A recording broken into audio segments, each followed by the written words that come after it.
Hello po. Yung mga guro natin, ah, sa ibang mga division din, ang sabi nila, Sir Bong, pwede po bang hindi pumunta sa orientation ng trimester, no? Kasi dito sa NCR bukas. Hindi ko lang alam sa iba kung anong mga araw kayo, no? Alam nyo, required eh.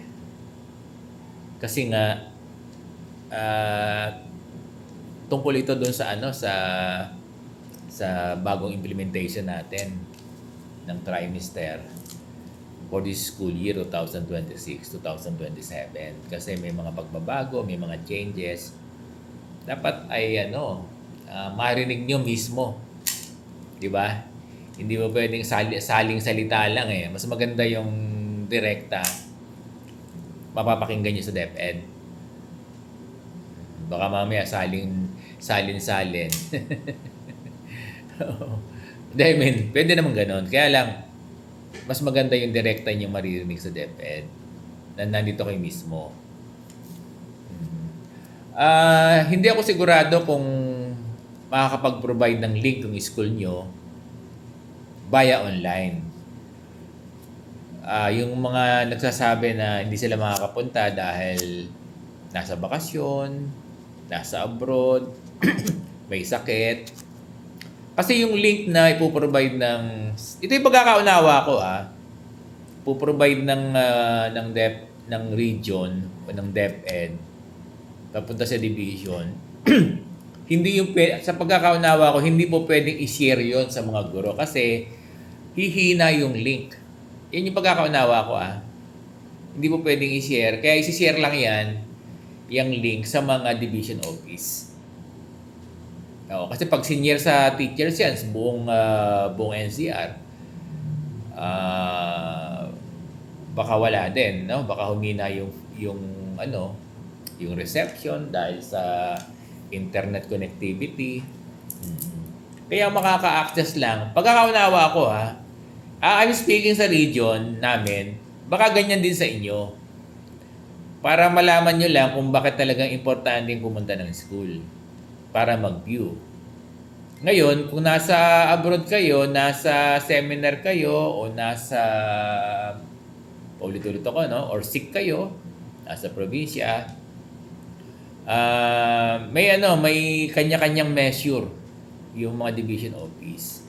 Pero kung ang tanong nyo, kung libre naman, kung wala naman kayong gagawin talaga, at free kayo, sa akin required ito kasi importante, no? Kaya dapat yung mga teacher talaga ay pupunta ng school para dito sa pre per view. Kasi pay per view may bayad 'yun. Sinabi ko lang pay per view, parang ganoon parang ganito ang system. Manunod tayo, 'di ba? Parang boxing ni Manny Pacquiao, pay per view, may bayad 'yun, pero ito lang wala. Kaya ko sinasabi na dapat pumunta ng school. Kasi baka hindi po pwedeng ma-share yung link. 'Di ba? Kasi from division office, kukunin naman natin yung link doon. Na probably hindi rin po pwedeng i-share yung link ng division office. Baka mamaya magka-problema pa yung division pag maraming 10,000 dito na teachers. Kung mag-a-access lahat doon sa link, baka humina rin yung hindi rin ma-access. So, hindi rin ma-access ng iba, no? Ma-apektuhan pati yung mga sa school. Nagiget ba?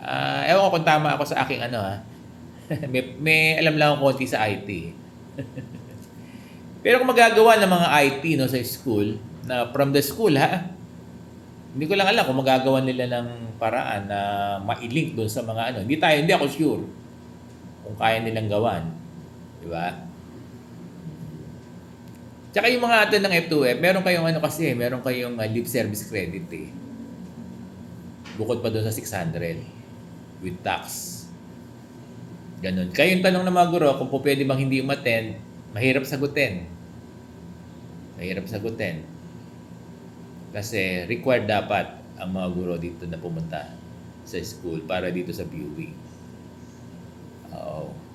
Kasi baka mamaya yung division nyo, isa pa yan. Yung division nyo hindi yung division namin. Baka kung wala kayo doon sa F2F viewing, baka hindi bigay yung ano nyo, yung 600. Pero hindi yan dito sa Caloocan Dito sa Caloocan, meron na kaming measure arrangement para doon sa mga wala sa F2F.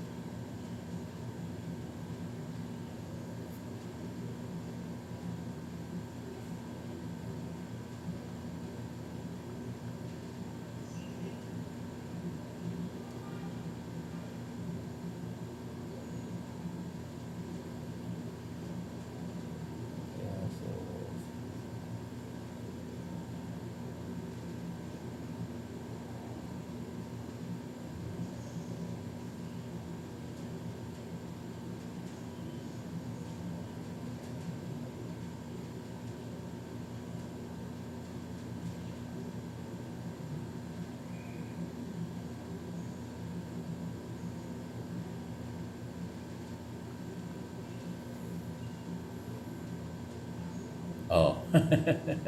Ito pala. Ito ang mga ito ang mga kailangan i-provide daw, Tinitingnan ko. Oo, galing to ng division office namin. Internet connection. Yan. Para to sa NCR, May 7 viewing. Speaker, big screen, of course, big screen. Kami dito, LED wall. O high-tech, no? Mag-aarkila kami ng worth 20,000. Tapos, yun, printed handouts. Then, food and drinks. Yung food and drinks naman, food and drinks ay kanya-kanya muna raw. Kanya-kanya muna. So, ganun yan,